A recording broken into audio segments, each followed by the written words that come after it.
Solo quiero la verdad, dime solo la verdad. John Lennon, Imagine, 1971. 7 de febrero de 1964. En su primera visita a Norteamérica, John Lennon es recibido con los brazos abiertos.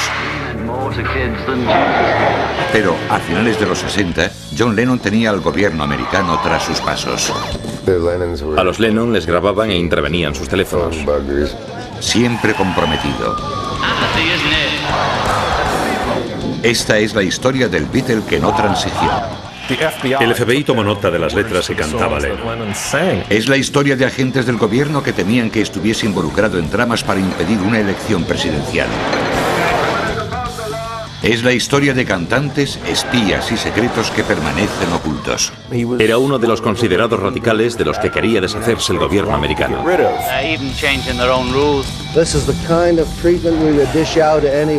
Este es John Lennon, desclasificado.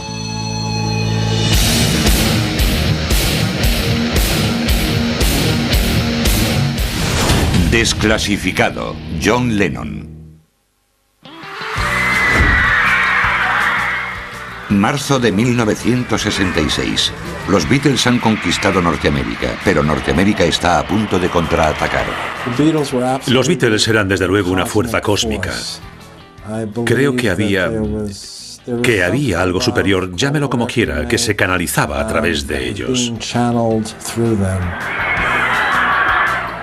Su efecto en los fans es electrizante y sin precedentes, y tiene un nombre: Beatlemanía. 1966. John Lennon habla del amor de los fans en una entrevista con la prensa en la que dice: ahora mismo somos más famosos que Jesucristo. Sus comentarios sobre religión y rock aparecieron en todos los medios americanos, y John Lennon es ahora mucho más que otra de tantas estrellas del pop. Cuando John declaró que los Beatles eran más grandes que Cristo, fue cuando todo el mundo empezó a fijarse en él. Como él era el más extrovertido de los cuatro, decía siempre lo que estaba pensando. Así que creo que siempre se iban a fijar más en él que en nosotros. Sus polémicos comentarios sientan muy mal en el llamado cinturón de la Biblia. Y aunque se deshace en disculpas y explica que no es antirreligioso, su reputación de rebelde y conflictivo ha nacido. En algunos casos, la reacción contra John Lennon es aterradora. If you, as an American teenager, are offended by statements from a group of foreign singers which strike at the very basics of our existence as God-fearing, patriotic citizens, then we urge you to take your Beatle records, pictures, and souvenirs to the picked-up points about to be named.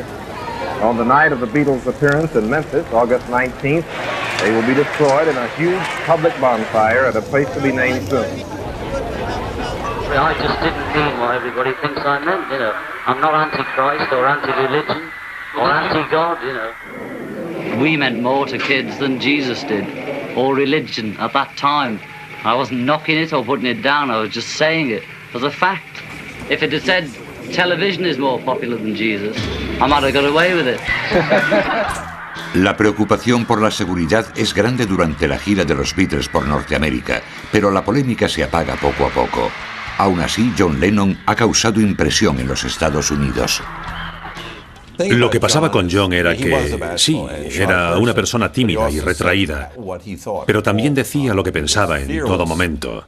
No tenía miedo en cuanto a expresar su punto de vista y nunca encontró una muestra de autoridad contra la que no quisiese rebelarse o que no quisiese derribar. Su talento para la polémica es una de las cosas que llevará al gobierno americano a considerarlo un subversivo.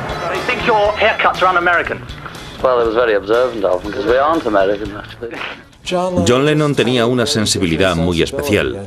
Creo que era por naturaleza irónico y sarcástico. Seems a bit silly to be in America for none of them to mention Vietnam as if nothing was happening. Los Beatles recibieron tantas amenazas de muerte tras el más importante que Jesús de Lennon que pensaron en cancelar su concierto en Memphis. George Harrison, 2000. Sus declaraciones sobre religión y sociedad no son las únicas polémicas sobre John Lennon. Su relación con la artista Yoko Ono también provoca peleas entre los fans de los Beatles. Yoko podía ser muy intimidante, era muy misteriosa para la mayor parte de los que trabajaban para ella. Era obvio que John estaba loco de amor por ella y ella loca de amor por él. Se convirtió en su esposa, su amante, su madre, su colaboradora, su inversora.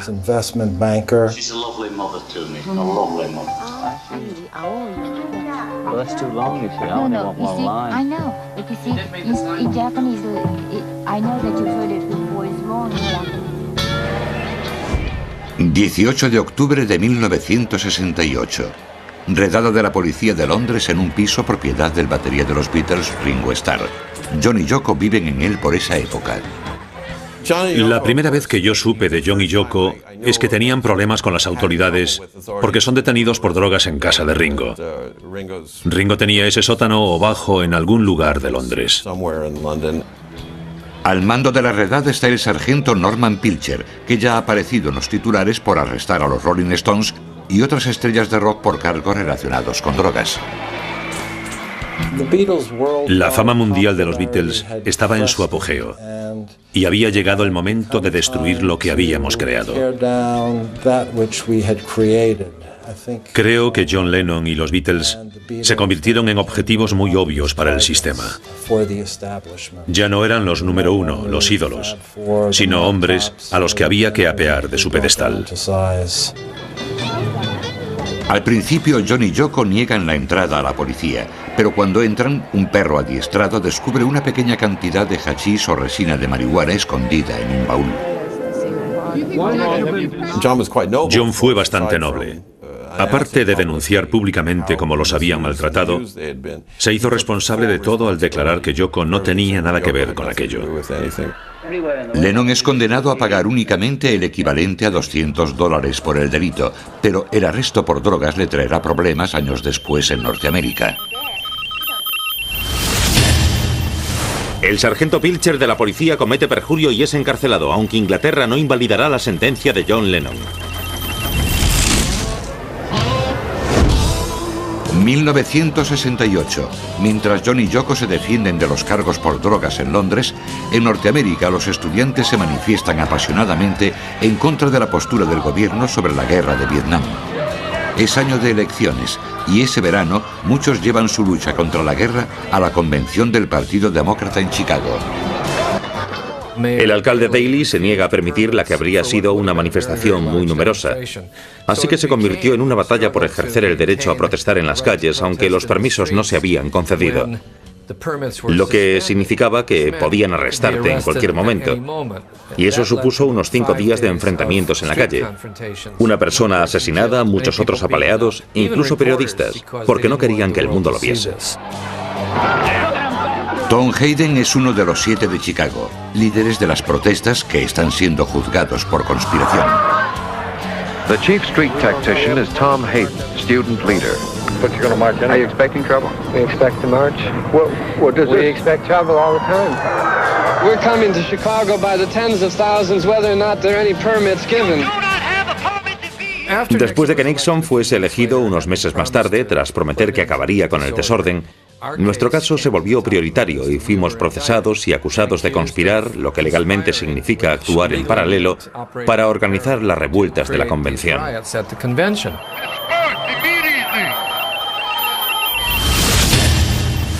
Un congresista pide al FBI que investigue a Lennon por obscenidad por aparecer desnudo en la portada de su disco de 1969. 1969. Los cargos contra los 7 de Chicago se desestiman en la apelación. El recién elegido presidente Richard Nixon declara que la ley y el orden son su prioridad. I'm against violence, period. Violence begets violence, as far as I'm concerned. It's been proved by what's going on in the States and the protest marches in Grosvenor Square in London. John y Yoko están abiertamente en contra de las protestas violentas. Como artistas y performers, crean eventos para los medios como permanecer en la cama por la paz en Ámsterdam y Montreal. I'm using my money and my time to promote peace. And when the money runs out, the time runs out, we should have peace by then. Pero no es el movimiento por la paz lo que llevará a John y Yoko Ono a Norteamérica. sino la búsqueda de la hija de Yoko, Kyoko Cox. Kyoko Cox era la hija de Yoko Ono, fruto de su primer matrimonio con su marido Tony Cox. Recuerdo a Kyoko como una hermosa niña. Un día Kyoko y Tony Cox desaparecieron sin dejar rastro. John y Yoko tienen que seguirlos a los Estados Unidos si quieren ver de nuevo a Kyoko. El 23 de marzo de 1970, John Lennon y Yoko Ono vuelan a Nueva York en busca de la hija de Yoko. Es allí donde toman contacto con la izquierda radical y es allí donde el FBI comienza su vigilancia. A pesar de sus declaraciones en favor de la paz, están a punto de entrar en un juego muy peligroso. Septiembre de 1971. El americano medio no cree lo que dice John Lennon. Por sus comentarios sobre los Beatles y la religión y los cargos por drogas en Inglaterra, no es ya el ídolo de Liverpool al que dieron la bienvenida años atrás. Ahora ha vuelto a Norteamérica con una misión. Yoko intentaba desesperadamente encontrar a Kyoko, hija de un matrimonio anterior con Tony Cox, que se la había llevado y la mantenía oculta. Ni John ni Yoko son ciudadanos norteamericanos, y ninguno de ellos sabe cómo encontrar a Tony Cox y a Kyoko. Su búsqueda se prolongará durante años. Creo que era un asunto muy íntimo para John y Yoko encontrar a Kyoko. Me parece que contrataron detectives privados para ello. 1971. John y Yoko se establecen en Nueva York para intentar encontrar a Kyoko y vivir juntos en Norteamérica. Casi inmediatamente se rodean por radicales neoyorquinos como Jerry Rubin y Abby Hoffman, dos de los compañeros de Hayden en Los 7 de Chicago. Apenas se dan cuenta de en qué se están metiendo. Estaban involucrados con los Panteras Negras. Apoyaban a los 7 de Chicago. Toda esa gente aparecía siempre por el apartamento. Jerry Rubin, Bobby Seale, Angela Davis. Informes desclasificados del FBI demuestran que ya estaban espiando a algunos de los nuevos amigos de John y Yoko.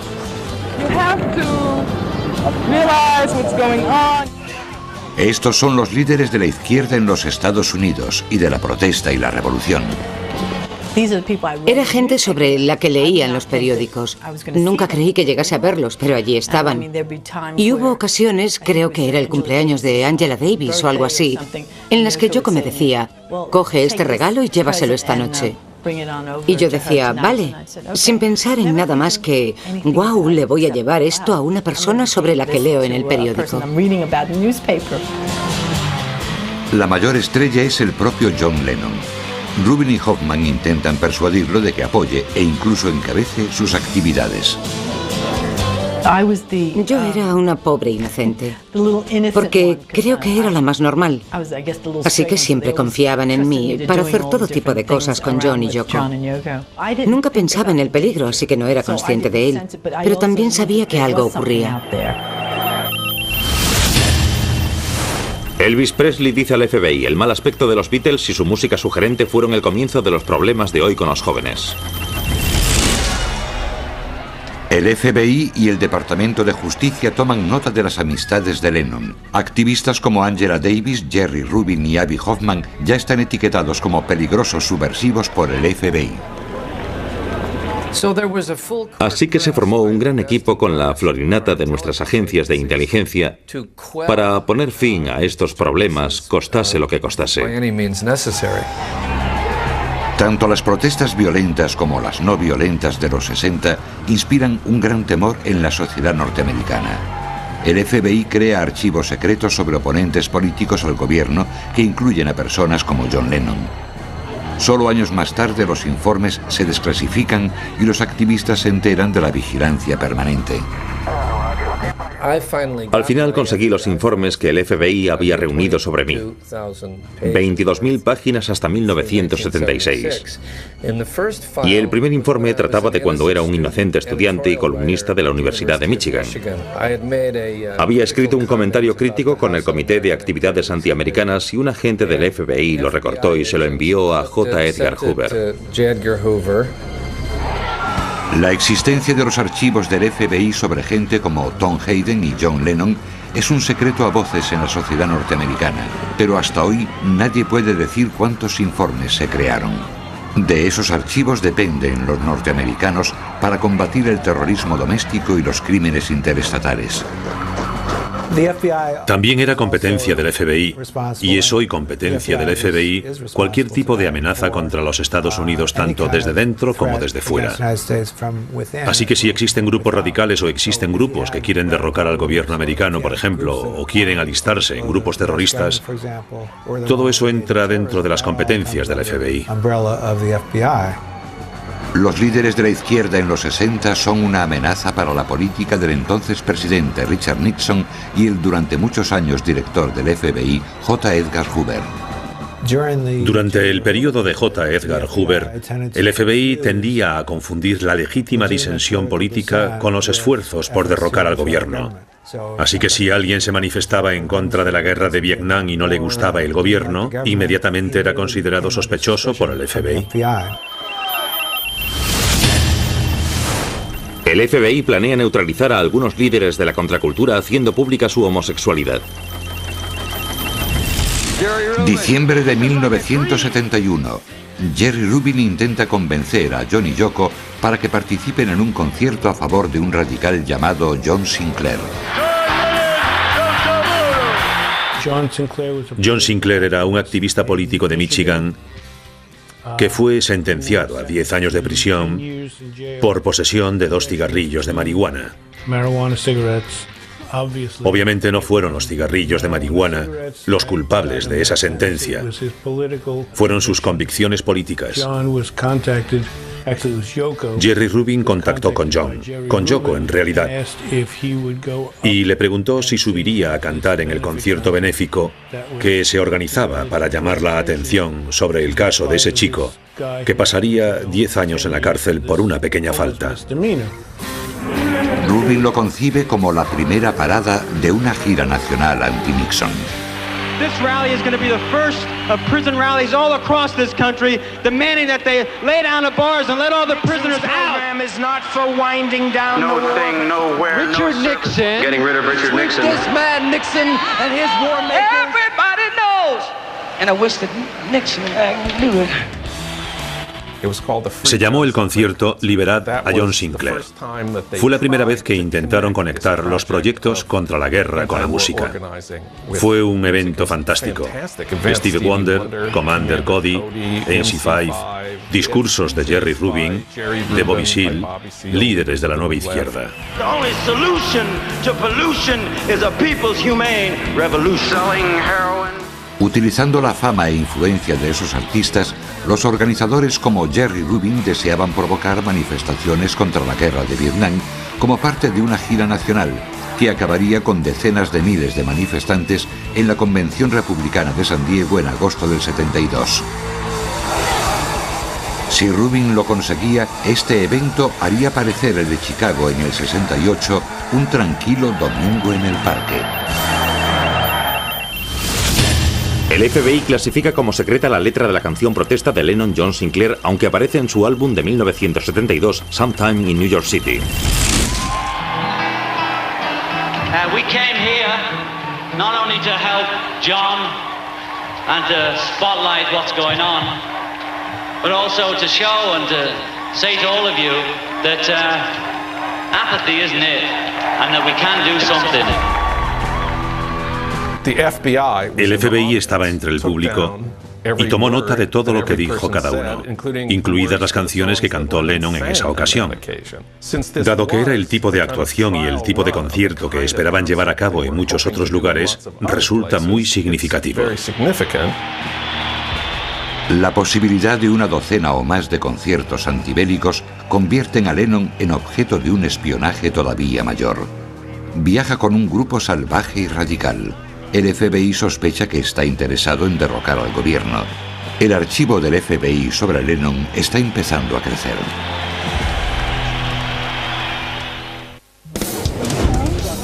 Enero de 1972, Nueva York.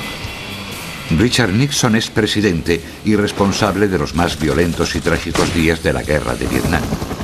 John Lennon y Yoko Ono han unido sus fuerzas a las de los más conocidos activistas contra la guerra y han provocado que el FBI abra un nuevo informe sobre ellos.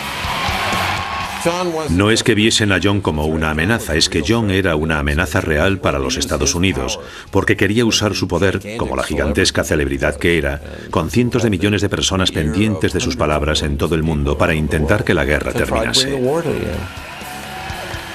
Según la perspectiva del FBI, el radical cambio social que los activistas propugnan a finales de los 60 y principios de los 70 parece amenazar la ley y el orden. Revueltas y bombas han dividido a la sociedad y un líder carismático como John Lennon podría incitar a muchos a actuar. Fue significativo porque 1972 fue el primer año en que se dio el derecho al voto en los Estados Unidos a los que tenían 18 años y no 21 como hasta entonces. Todo el mundo pensaba que los jóvenes eran un sector antiguerra y por ello un sector anti-Nixon, pero también se creía que los jóvenes no eran demasiado partidarios de registrarse y votar. Así que para el sector anti-Nixon y antiguerra el problema era cómo aprovechar la oportunidad y conseguir que los jóvenes se registrasen. Lennon quiso ayudar.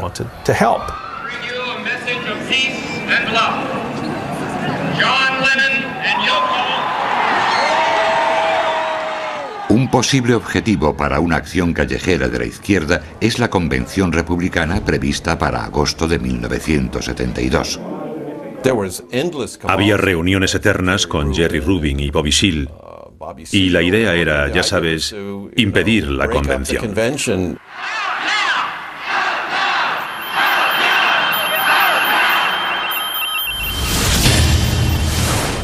El FBI informa de que Lennon dona $75.000 a un grupo de la nueva izquierda que planea impedir la convención republicana.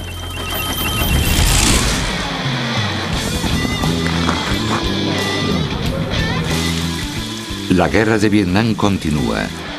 Las protestas se hacen más violentas y la reacción del gobierno más opresiva. Archivos desclasificados del FBI muestran la creciente frustración del gobierno. Este es un informe del FBI con fecha del 27 de mayo de 1966. Dice que para intentar descubrir, impedir o neutralizar las actividades de la nueva izquierda, el FBI se enfrenta a una situación sin precedentes porque, primero, la nueva izquierda es difícil de definir con precisión. Y segundo, por la total indiferencia de la nueva izquierda por las leyes sociales y morales y las ventajas sociales. Creemos que el inconformismo en el vestir y el lenguaje, el desprecio por la higiene personal, la obscenidad hablada y escrita, la evidente promiscuidad sexual, la experimentación con las drogas, las ropas descuidadas, el pelo largo, calzar sandalias y lucir adornos extravagantes, llevan a desestimar cualquier intento por ridiculizar a estas personas. Pero hay una gran diferencia entre John Lennon y activistas contra la guerra como Tom Hayden. John Lennon no es ciudadano norteamericano. Aun siendo rico y poderoso, John Lennon reside en el país con un visado temporal. John Lennon puede ser presionado.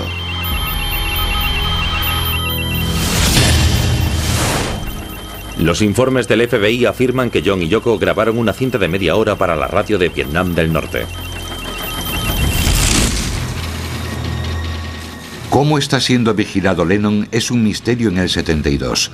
Él, Yoko y su círculo tienen sospechas, pero pasarán décadas antes de que esos informes que empezaron en el concierto Liberad a John Sinclair sean desclasificados por completo. John tenía constantemente, es difícil afirmarlo, pero teníamos la impresión de que al menos en los Estados Unidos su teléfono estaba pinchado. Había un tipo enfrente en la calle Bank que estaba siempre desmontando y volviendo a montar una moto. Estoy absolutamente seguro de que su trabajo era estar allí. Es un poco raro. Yo estaba en peligro y no tenía ni idea. Mis teléfonos estaban pinchados. Siempre oía clics en la línea y nunca hubiese pensado que podía haber alguien grabando mis llamadas. En ocasiones, cuando yo llamaba, por ejemplo, él decía cosas como, ten cuidado, el teléfono está pinchado, o sí, jajaja.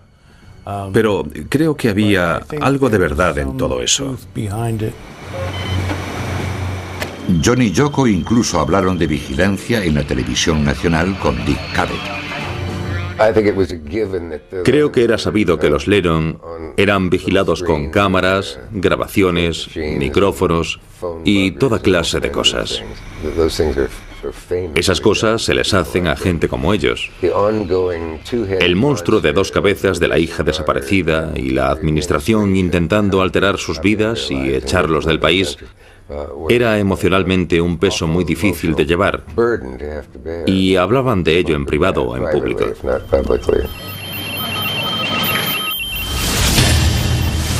A pesar de meses de vigilancia e investigación, casi todos los informes del FBI tienen equivocada la dirección de Lennon. El arresto de 1968 en Londres ya había complicado la vida de John Lennon. Las leyes de los Estados Unidos son muy estrictas para los convictos por consumo de drogas. La primera vez que John quiso entrar en los Estados Unidos y establecerse allí, tuvimos grandes problemas para conseguir los visados y demás. Y no ayudaba el que dijese ciertas cosas en público sobre la guerra de Vietnam. El presidente Richard Nixon es la clase de autoridad que a John Lennon le encanta criticar. Una serie de conciertos anti-Nixon pondrán a Lennon ante una nueva audiencia. Tenía talento para causar roces con la autoridad que actuase, ya sabe, de modo equivocado. Lo hacía sin querer, era espontáneo. John Lennon no lo sabe, pero el archivo sobre él sigue creciendo. Hay infiltrados en su círculo más íntimo y sus escritos y canciones son escrutados en busca de mensajes ocultos. Todo este espionaje tiene un objetivo: expulsar a Lennon de los Estados Unidos.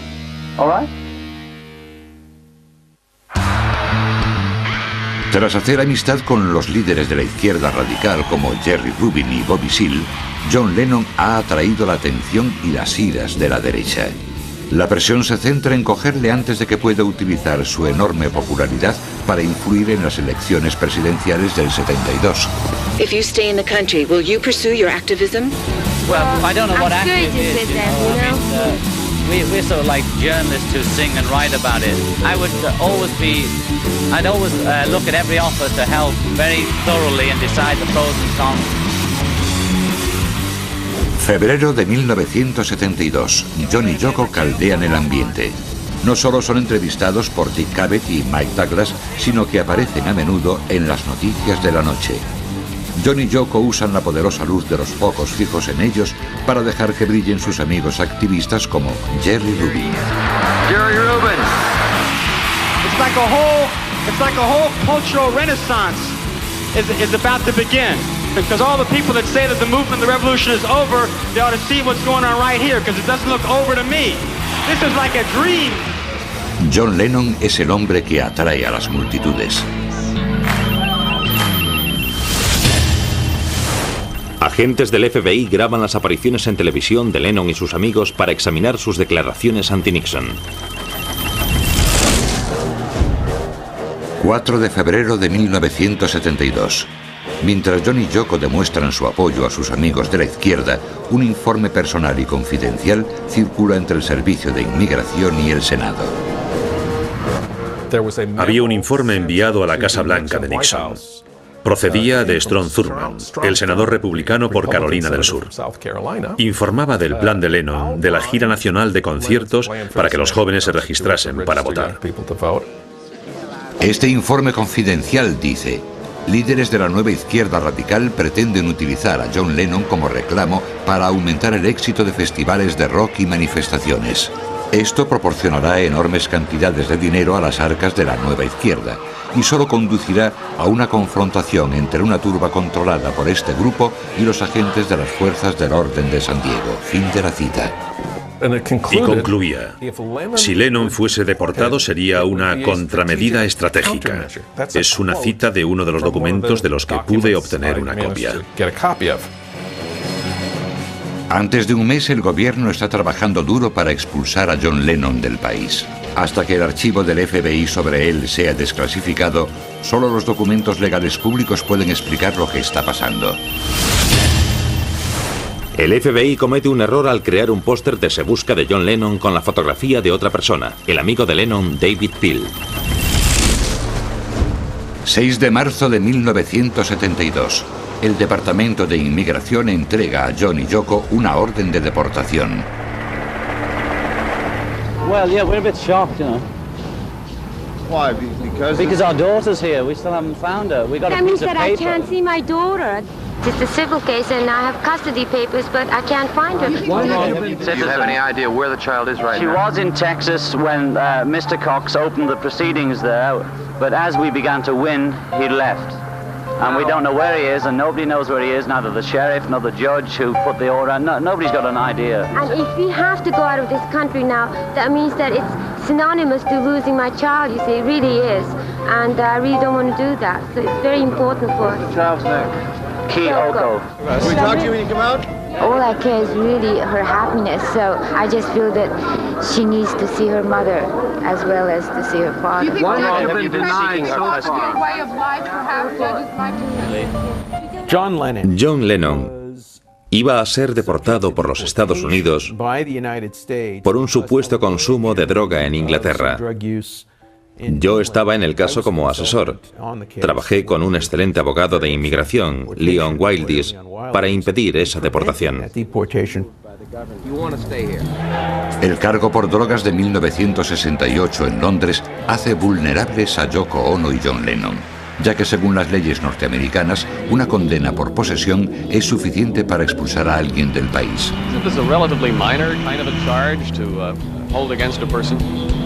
The conviction for marijuana? No.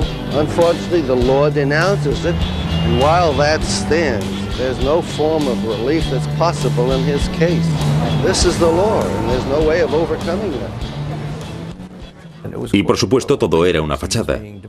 Iba a ser deportado por ser quien era, por sus canciones y su compromiso con el movimiento pacifista. Era una de esas personas, uno de esos llamados radicales peligrosos de los que querían librarse los Estados Unidos. They're even sort of changing their own rules to get us, you know, just because we're peaceniks, really. You don't think there's any possibility that the government is trying to harass the Lennons? Absolutely not. This is the kind of treatment we would dish out to anybody convicted of a narcotics offense. A few friends of ours in the pop business have exactly the same conviction as me and are allowed to come and go as free as they like. They just don't happen to have the same point of view as me, or they don't state it. Will you now stop speaking out against the war? No, nothing will stop me, and whether I'm here or wherever I may be, I'll always have the same feelings and say what I feel, you know. Agentes del FBI acusan a John y Yoko de utilizar la desaparición de Kyoko como excusa para evitar ser deportados. Muchos famosos salen en defensa de John y Yoko. Después de uno de los dos programas que hice con ellos, dijo: ¿te importa venir y decir algo en mi defensa delante de los abogados en el juicio? Y yo no vacilé ni por un momento. Dije: claro, por supuesto.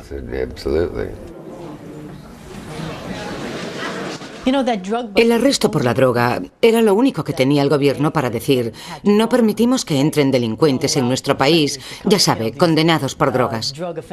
Trabajaban duro para echar a John y él siempre se defendía. Quiero decir que tenía miedo, quería de verdad quedarse en este país.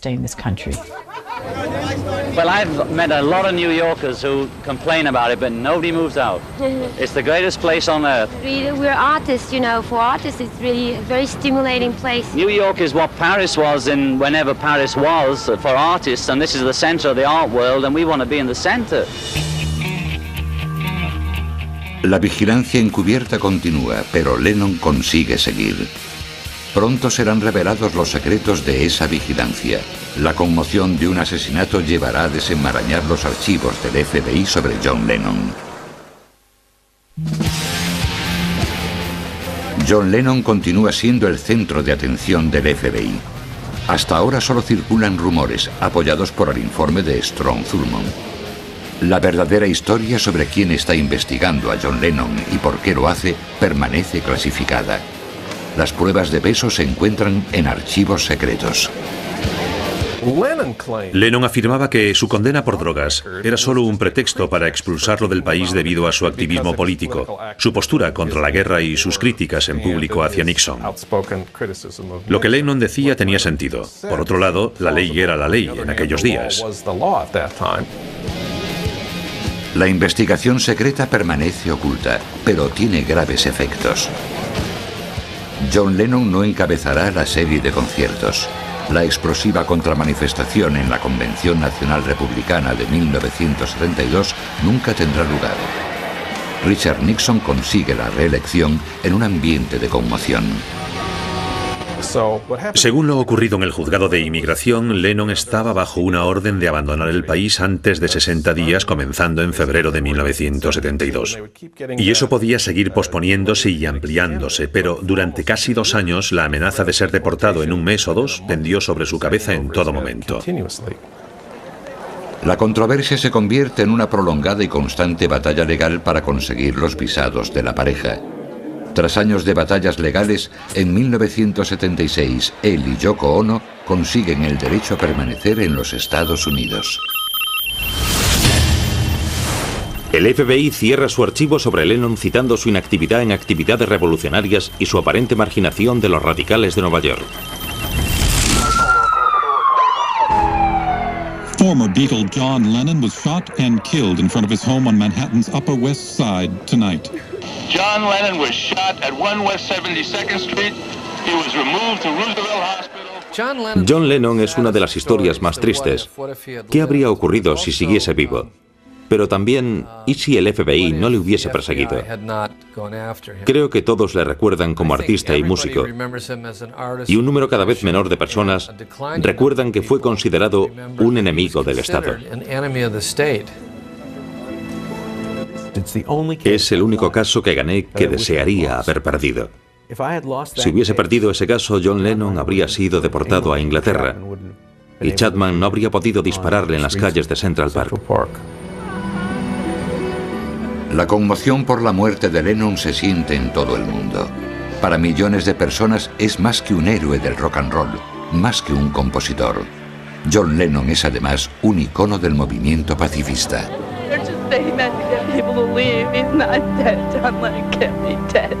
It's like shooting a friend. You know, it's like a death in the family. I believe it really happened. John Lennon was the greatest person in the world. He held aloft a light in a world made dark by war and violence. Su muerte violenta contradice todo por lo que luchó, y su juventud convierte su pérdida más que en una conmoción en una tragedia. La voz de una generación ha sido acallada. Yo era un fan de Lennon, claro. Soy parte de la generación que creció con los Beatles y cuando dispararon a Lennon en diciembre de 1980 quise escribir algo sobre él. 1981. El profesor Jonathan Wiener pide al FBI que desclasifique el archivo sobre John Lennon. Pide la ayuda de la Unión Americana por las Libertades Civiles. Se ampara en el Acta de Libertad de Información, una ley promulgada en 1966. Dice que no solo el gobierno pertenece al pueblo, sino que los documentos del gobierno pertenecen al pueblo. Y si el gobierno posee cualquier documento que tú desees, tienes el derecho a pedirlo, y están obligados a darte una copia, a menos que el documento que pides pueda incluirse en una pequeña lista de excepciones. El FBI entrega las páginas que considera aceptables para mostrar. Muchas de ellas han sido considerablemente manipuladas. Se utiliza un rotulador negro para tachar información confidencial. El FBI dice, tenemos este informe de 275 páginas. Nos quedamos más de 200 páginas o algo así en base a esas excepciones. La mayoría por motivos de seguridad nacional. Tiene derecho a apelar. Si la apelación es denegada, tiene derecho a ir a juicio. El FBI tarda 20 años en desclasificar el informe de un infiltrado sobre un loro de los amigos de Lennon al que han enseñado a decir exacto. La batalla dura décadas. Algunos agentes del FBI son depuestos, se emiten veredictos y poco a poco el archivo del FBI sobre John Lennon llega al profesor Wiener. Tenemos dos documentos, uno al lado de otro. La página del archivo del FBI sobre Lennon que nos dieron al principio, tachado en su mayor parte. Y la misma página sacada a la luz tras el acuerdo en la que se puede ver exactamente lo que mantuvieron en secreto todos estos años. Los primeros documentos que muestra el FBI no justifican la idea de que Lennon supone una amenaza para los Estados Unidos. El argumento sobre la seguridad nacional no se mantiene. La segunda justificación del FBI para su secretismo es proteger la identidad de los informadores, pero entonces aparece por sorpresa un aliado.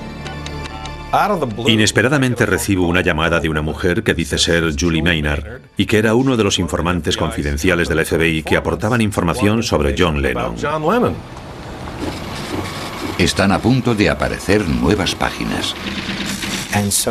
Así que enviamos al juzgado una declaración de Julie Maynard en la que afirmaba: yo soy esta persona. Si el gobierno quiere mantener mi identidad en secreto, no lo estará haciendo en mi beneficio. Y creo que una vez más eso destruyó la fachada que el gobierno pretendía mantener con ese argumento. Una sección más seria del informe indica que el FBI sabía lo que John y Yoko se jugaban. El FBI sabía de su búsqueda de Kyoko, la hija desaparecida de Yoko Ono. En realidad aparece un par de veces en el archivo del FBI que estaban intentando encontrar a Kyoko. El historial de John Lennon con las drogas también aparece en los archivos. Se sabe, dice, que Lennon es consumidor de narcóticos conocidos como downers. Y si Lennon fuese arrestado por el cargo de posesión de narcóticos, sería posible deportarlo en menos tiempo. Y esta información debe ser difundida a los agentes de policía apropiados, especialmente en Miami, donde se iba a celebrar la Convención Nacional Republicana. A mí esto me suena como una propuesta para detener a Lennon por posesión de drogas, con el fin de echarlo del país antes de las elecciones. El fiscal jefe del Servicio de Inmigración, Vincent Schiano, dimite en protesta por habérsele dado más poderes para perseguir a Lennon que a antiguos nazis. El último secreto de los archivos del FBI sobre John Lennon es que materias como la seguridad nacional y la privacidad de los informadores son asuntos secundarios. El gobierno está protegiendo su propio derecho a guardar secretos por razones políticas. Sabemos que los altos cargos de la administración Nixon, hasta llegar al presidente, incluyendo los más influyentes consejeros, tenían un sincero miedo paranoico de la influencia de John Lennon y se esforzaban por deportarlo y echarlo del país, basándose solo en el beneficio político. A veces llegaban a extremos ridículos. Y lo que resulta ser el análisis más interesante es que el FBI dio por terminado su programa COINTEL de vigilancia sobre Lennon la semana siguiente a que Nixon fuese reelegido en noviembre de 1972. El FBI trabajaba con la Casa Blanca de Nixon y el Servicio de Inmigración para instruir el caso de deportación de Lennon. De eso trata en realidad el archivo del FBI sobre Lennon. Así que solo se trataba de utilizar una agencia de incógnito para cazar a alguien, a un artista, por aportar su enorme influencia y talento a la política durante unas elecciones. Pero la historia de John Lennon y el FBI no termina aquí. Hay 10 páginas de las 275 originales por las que todavía se lucha en los juzgados. Las 10 páginas que todavía retienen y que nosotros todavía estamos intentando que salgan a la luz, nos han dicho que contienen información proporcionada por un gobierno extranjero bajo la explícita promesa de confidencialidad. Ni siquiera se nos permite saber de qué gobierno extranjero se trata. Es confidencial. Pero podríamos especular que quizás no sea Afganistán. Quizás sea Inglaterra. Décadas después de su muerte, nuevos secretos salen a la luz sobre la vigilancia del gobierno a John Lennon. Quizás John Lennon lo dijo mejor cuando escribió: "Dime solo la verdad". A la memoria de John Lennon.